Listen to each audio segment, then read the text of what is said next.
I'm so excited you're here for day 3 of your 30-day love challenge. I hope you learned and are practicing your self-hug, whether you do it like this or like this, however you want to do that, or your butterfly hug. And now you're more aware of your tendency as a human to think negatively.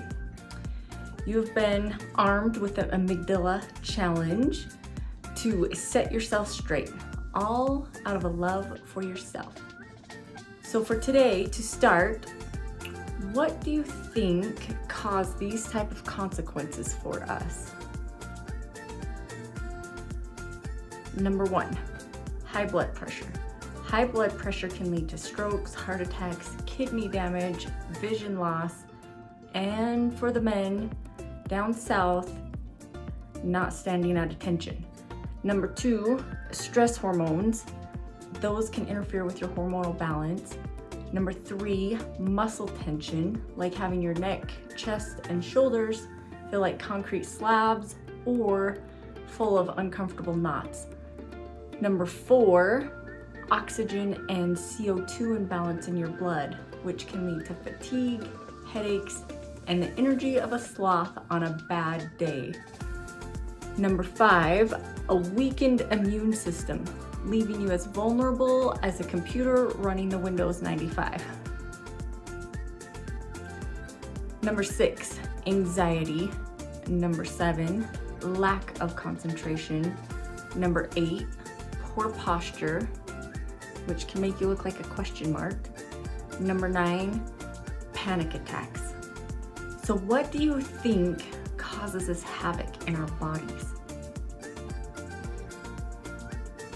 You may be thinking it was something you were intentionally trying to do, but it is actually an automatic program that your medulla oblongata runs.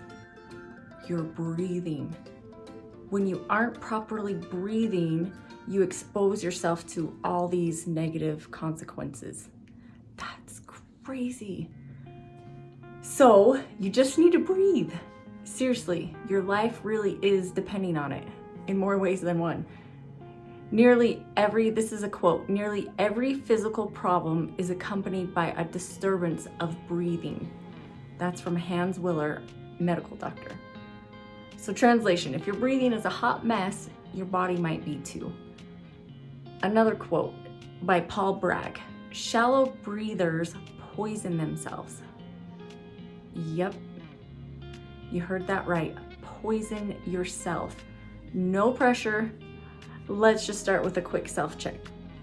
So go ahead, put a hand on your chest and the other, I'll show you down here, on your belly. Which one is moving as you breathe? If it is your chest, congrats. Unfortunately, you're a shallow breather. So those shallow breaths are like trying to fuel a Ferrari with a teaspoon of gas. It's not gonna end well. I'm working to retrain my body. I grew up worrying about how my physique worked and looked and always tried to hold my stomach in.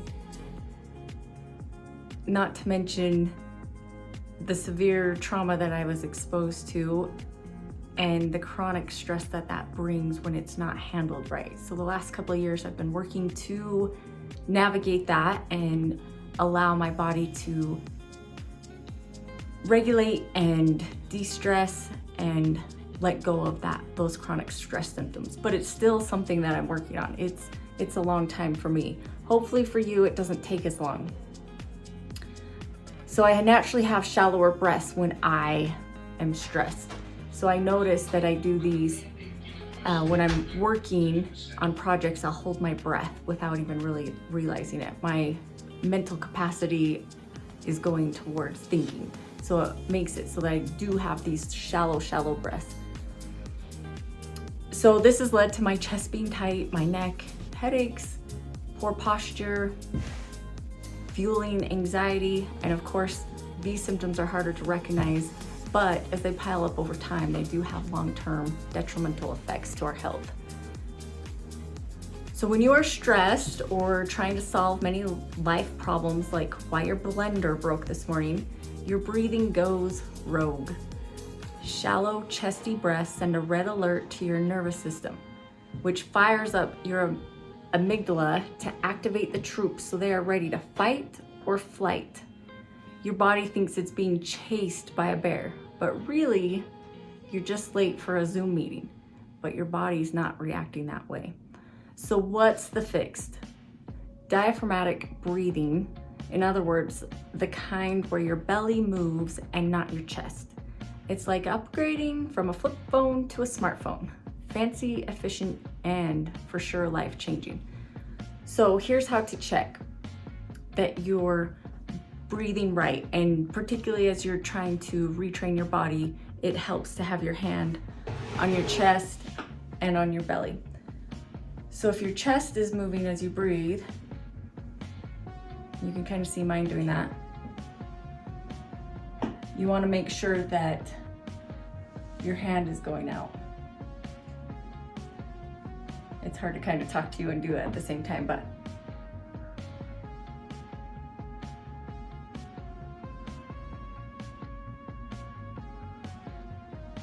so you can see that my chest is no longer moving. So that's ultimately your goal. And that hand just helps serves as a barometer, a gauge for you to know exactly that you're doing it right. Ultimately, your goal is to have no pauses in your breathing. So sometimes as we inhale and exhale, there can be some pauses there, and that's an indicator to you that you want to make your breath more smooth. So one way to help do this, and awareness is half the battle, right? Spend 1 to 5 minutes a day focusing on your breath. Work up to 5 minutes. Rome wasn't built in a day, so we're not expecting you to do 5 minutes today. But as you exhale, think, hum. And as you inhale, think, so. You'll sound like a relaxed bumblebee, and honestly, that's the goal. Just buzzing along without even giving it a second thought. Breathing right tells your brain, hey, I'm safe. It's okay to chill out. All those terrifying risks we mentioned, they'll start to fade. Hopefully you don't have a ton like I have had to work through, but just being aware of this can help you prevent from going into really shutting down your breathing.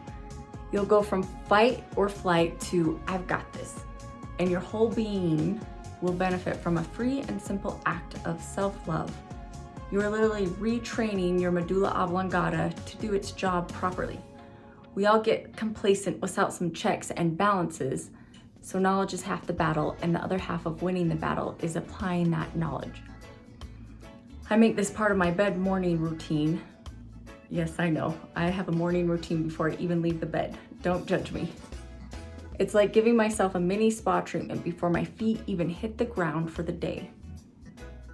As you train your body what to do when it is in a state of rest, it will get to the point where it's easier for it to respond more calmly when the amygdala sounds the alarms, giving you time to analyze the relevance of the alarm versus flying off the handle and then regretting it later. So give yourself some love today, stop poisoning yourself, and just breathe. Seriously, your body is begging you. I'm excited you're here today. Share your experience with the community so we can enter you into the drawing. I'm so proud of you, and I can't wait for tomorrow.